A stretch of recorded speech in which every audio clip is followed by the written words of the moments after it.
यूं तो मेरा संस्कार इस बात की इजाजत नहीं देता कि किसी पागल को पागल कहा जाए, लेकिन तब क्या करें जब किसी का मानसिक संतुलन हर गुजरते दिन के साथ बिगड़ता जा रहा हो। ऐसे में जरूरी हो जाता है उसे ये सलाह दिया जाना कि भाई कहीं जाओ, जा करके अपना इलाज कराओ। और आज ये सलाह मोदी जी के एक चेले को देनी बेहद जरूरी हो चली है। जी हां, राहुल गांधी की कई शादियां हैं, कई पत्नियां हैं, कई बच्चे हैं। इतना ही नहीं, अरबों डॉलर की संपत्ति दुनिया के अलग अलग हिस्सों में है। और आलम यह कि राहुल गांधी के पास हर महीने 2000 करोड़ रुपए से ज्यादा का किराया आता है, यानी कि रेंटल इनकम आती है। अब इस तरीके की कोई बात करे और इस मसले को कोई अदालत में कहने की बात करे तो फिर क्या किया जाए। अब यह भी समझ लीजिए कि कुल मिलाकर उस भक्त के पास 48 घंटे का ही समय अभी बचा हुआ है, क्योंकि कोर्ट की तारीख तय हो गई है सुनवाई की। सारी बातें जरा विस्तार से करेंगे और समझेंगे कि ये एस विघ्नेश सिसिर अब भला कौन सी अफवाह उड़ाने में जुट गया है। नमस्कार, मैं स्वप्निल और आप मुद्दा देख रहे हैं। दोस्तों, आगे बढ़ें उससे पहले वही छोटी सी अपील। मुद्दा इन दिनों एक गंभीर आर्थिक संकट से जूझ रहा है। एक तरफ हमारे मेन बैंक अकाउंट्स बीते लंबे समय से फ्रीज चल रहे हैं, तो दूसरी तरफ हमारे 2.5 साल पुराने चैनल को हमसे लंबे समय तक छीन कर रखा गया था। ऐसे में डे टू डे ऑपरेशंस में मुद्दा को काफी मुश्किलों का सामना करना पड़ता है।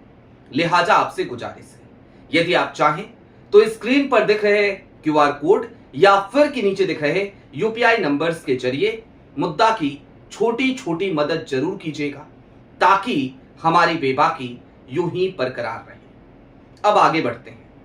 बीते दिनों एक ईमानदार जज पर आरोप लगाने वाला एस विघ्नेश सिसिर, जो बार बार उस याचिका के खारिज हो जाने के बाद कि राहुल गांधी के पास दोहरी नागरिकता है, बार बार वो अदालत पहुंच जाता है, वो एस विघ्नेश सिसिर अब ऐसा लगता है जैसे पूरी तरीके से पागल हो गया है। क्यों कह रहा हूं? आपके स्क्रीन पर उसी एस विघ्नेश सिसिर का अब एक ट्वीट है, जरा इस ट्वीट को गौर से देखिएगा। इस ट्वीट में इसने अंग्रेजी में लिखा है, मैं आपको हिंदी में बता देता हूं कि इसने क्या आरोप लगाया। इसका आरोप यह है, पहला, कि राहुल गांधी के पास दुनिया के अलग अलग हिस्सों में, मसलन वियतनाम में, उज्बेकिस्तान में, अमेरिका में, संयुक्त अरब अमीरात में और लंदन में बिलियन डॉलर्स, अरबों डॉलर की संपत्ति है। और उसके बावजूद राहुल गांधी हर साल अपनी इनकम को 1 करोड़ ही बताते हैं। हालांकि इसने राहुल का नाम नहीं लिया, लेकिन अगर आप इसकी पूरी प्रोफाइल देखिए, जो इसने प्रोफाइलिंग करी है अपने आरोपों में, तो वो सारी बातें राहुल गांधी के लिए ही तो कह रहा है।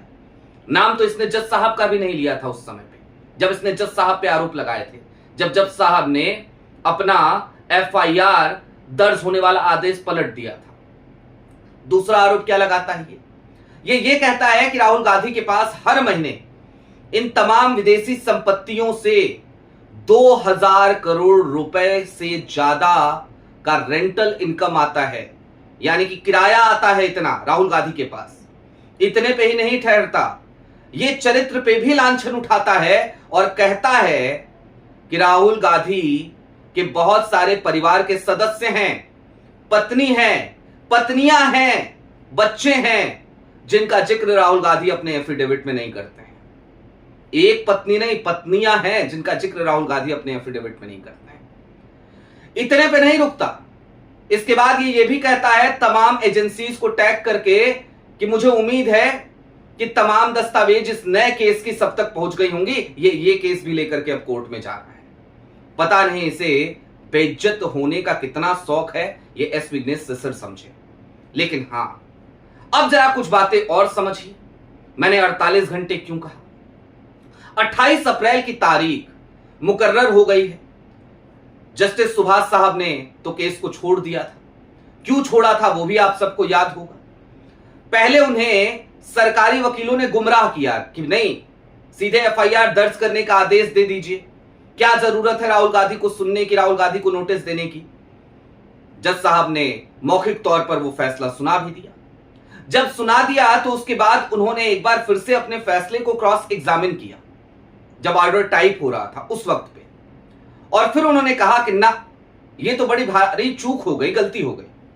और उन्होंने तुरंत ही अपनी गलती सुधारी और कहा कि एफआईआर का आदेश जो मैंने दिया था उसे पलटा जाता है, एफआईआर नहीं होगी राहुल गांधी पर, राहुल गांधी को नोटिस जारी किया जाएगा, राहुल गांधी की बात फिर से सुनी जाएगी। जैसे ही अगले दिन यह फैसला हाईकोर्ट की वेबसाइट पर आया पलट के, एस विघ्नेश शिशिर बौखला गया, ना जाने किस किस तरीके के आरोप लगाने लगा। बिना जज साहब का नाम लिए यहां तक कह दिया कि भाई जिनसे पैसा लिए हो उनको पैसा लौटा दो। एक वेबसाइट आपने सुनी होगी लाइव लॉ, लाइव लॉ के ऊपर भयंकर टिप्पणियां करने लगा, कहने लगा कि भैया ये तो विदेशी एक नेक्सस है, उसका हिस्सा है ये सब, और ये डीप स्टेट काम कर रहा है, राहुल गांधी को डीप स्टेट बचा रहा है। अरे भैया, डीप स्टेट बचा रहा है तो सरकार तुम्हारी पार्टी की, गृह मंत्री तुम्हारी पार्टी के, एजेंसियां तमाम उनके पास, करो जांच, डाल दो राहुल गांधी को जेल में, कौन रोक रहा है? अमित शाह साहब घुसपैठिया चिल्लाते हैं हर जगह जाके, हर चुनाव में। अरे घुसपैठिया चिल्लाने से थोड़ी होगा साहब, सरकार आपकी बताओ कितने घुसपैठियों को यहां से आपने बाहर खदेड़ दिया, और ये भी बताओ कि 11 सालों से आप हो तो घुसपैठियों की तादाद बढ़ कैसे रही है, अगर आप ये बार बार आरोप लगा रहे हो कि घुसपैठिए आ रहे हैं, तो अपनी गलती नहीं दिखती। अब इसने, एस विघ्नेश शिशिर ने जो किया है, ये 48 घंटे बाद इसी को कैसे भारी पड़ेगा आप ये भी समझ लीजिए। पहले इसने जज साहब पे आरोप लगाए थे, अब बेबुनियाद आरोप और ज्यादा इसने इस केस के सिलसिले में लगा दिए। राहुल गांधी ब्रिटिश नागरिक है, ये केस तो चल ही रहा है, उसके साथ 4 चीजें और जोड़ दी। कुल मिलाकर दरअसल ये पूरी तरीके से एस विघ्नेश शिशिर की एक सोची समझी या तो चाल है, या फिर कि एस विघ्नेश शिशिर वही है जो मैंने कहा कि पागल है, या तो पागल है या बहुत ज्यादा सातिर है। अगर पागल है तो फिर इसे इलाज की जरूरत है।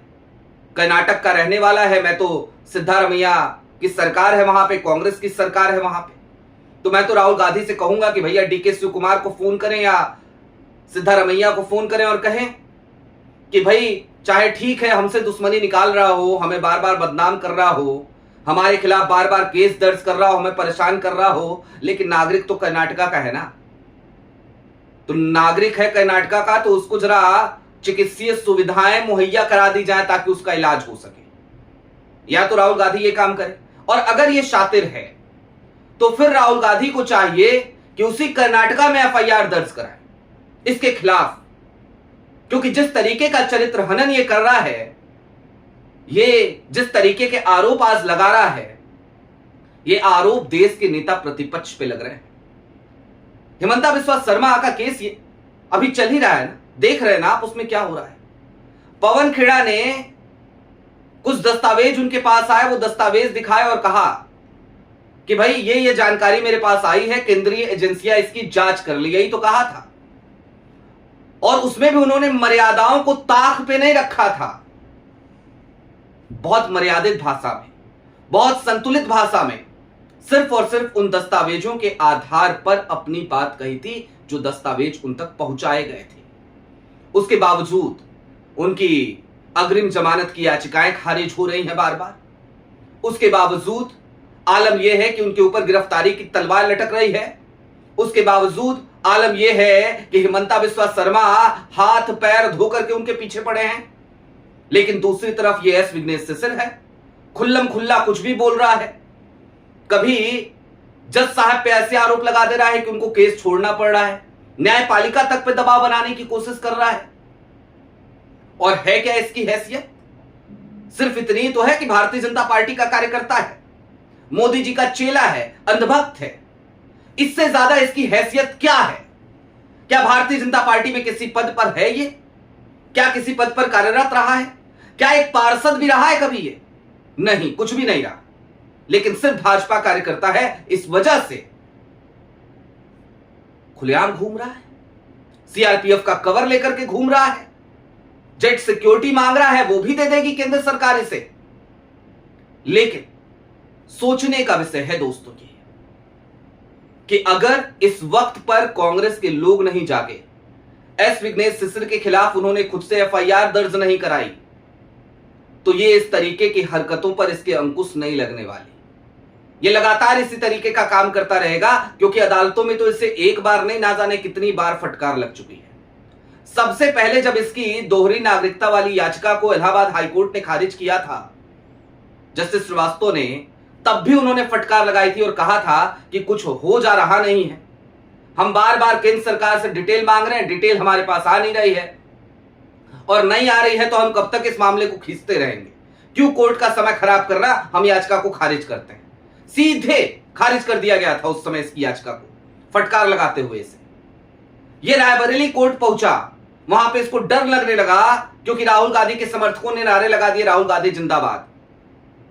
तो उसके बाद इलाहाबाद हाईकोर्ट के लखनऊ बेंच में आकर के सिफारिश करने लगा कि हुजूर बचा लीजिए, बड़ा डर लग रहा है, जान को खतरा है, रायबरेली नहीं जाएंगे, लखनऊ में जरा मामला ट्रांसफर करवा दीजिए।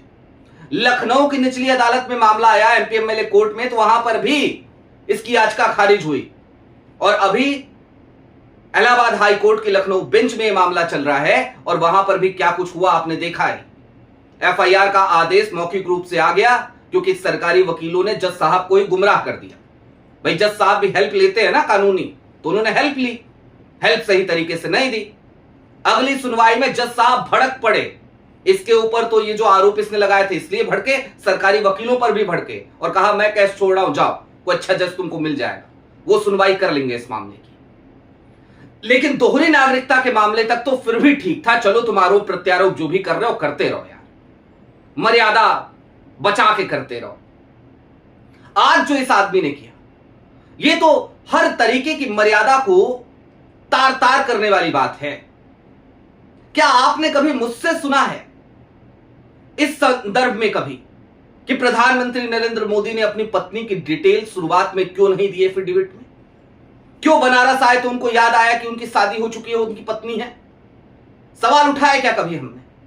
नहीं, क्योंकि हम नहीं जानते, इस तरीके की बातें हम नहीं करना चाहते। तो दूसरी तरफ जो आदमी अविवाहित है उसके ऊपर तुम लांछन लगा रहे हो, और ये लांछन ऐसा नहीं है कि एस विघ्नेश सिसर इसी तरीके से लगा दे रहा है। एक कार्यक्रम था इंडिया टुडे ग्रुप का, राहुल कंवल थे और अमित शाह साहब थे, और उस वक्त पे एक रैंडम आदमी खड़ा होता है और वो भी इसी तरीके की बातें करता है, और अमित शाह साहब ठहाके लगाते हैं, वो एंकर इस बात पे ठहाके लगाता है। तो इतना आसान हो गया है देश के नेता प्रतिपक्ष की साख को बार बार धूमिल करते रहो, गिराते रहो, जो मन में आए बोलते रहो, उल्टा सीधा जो मन में आए वो आरोप मर दो और आगे बढ़ जाओ, हिट एंड रन की पॉलिसी। और दूसरी तरफ अगर इनके नेताओं के कोई दस्तावेज आ जाए, उन पर कोई आरोप लगा दे और मांग कर दे कि भैया जरा जांच कर लीजिए, तो फिर उसके ऊपर एफआईआर दर्ज करा दो और उसको बिल्कुल कुचलने की तैयारी कर दो कि नहीं अब तो गिरफ्तार करेंगे, अब तो देख लेंगे, अब पेड़ा बनाएंगे, पता नहीं क्या क्या करेंगे।